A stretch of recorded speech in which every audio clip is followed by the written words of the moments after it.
Hello everyone, this is Dan Gramza and welcome to Gramza Market Studies for Wednesday, March 21st. Well, for those of you celebrating spring, happy spring. Tuesday was the opening of spring in the United States. I hope it was great where you were, although we do know the northeast part of the United States is getting hit again with another nor'easter. But hopefully that'll be the last one. Let's take a look at what's happening with these markets.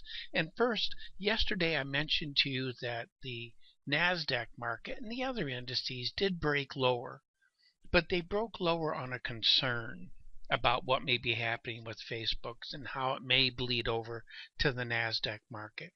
And as I've mentioned to you before, and I've mentioned on the advanced video, that concerns usually do not cause a trend change. They cause a market reaction.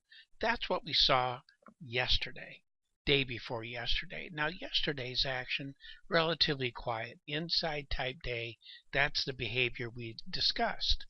Now, next step, we got FOMC meeting.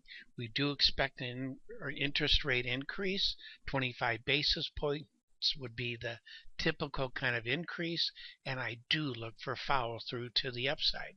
I should also mention to you, let me pull these back up here so you can see that as well. Over here in the Dow, it did trade above its bullish level. The magnitude change here between the bullish and bearish level is $400 a contract. And what are we looking for? I'm looking for follow through to the upside. I look for Europe and Asia sessions to be relatively quiet. US dollar was stronger against these upper currencies that you're looking at here. In the euro, it did break lower. What you don't want to see if you're short the euro is you don't want to see it trading above 124 for Wednesday's action. I'm looking for unchanged to lower in that market. It is also approaching levels that we could start finding some buyers. We talked about the notes yesterday, and I was looking for weakness. That we have, but we also have a bounce. Asia's gap down opened a little bit stronger. I'm looking for an unchanged to lower type day in that market. Gold also, it doesn't have a reason to rally. It's setting itself up like it's ready to go up, but I just don't see the paper behind that either, or the reason. Fundamentally, I'm looking for an unchanged to lower day. Crude oil. Now, a lot of producers are happy at these price levels. I think we should be cautious if you're on the long side. This market's approaching levels that we found sellers before, and in soybeans.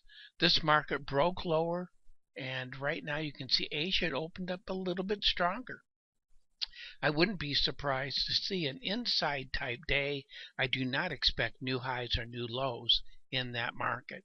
And that concludes today's market studies. Thank you for being with me, and I look forward to being with you again. As always, take care.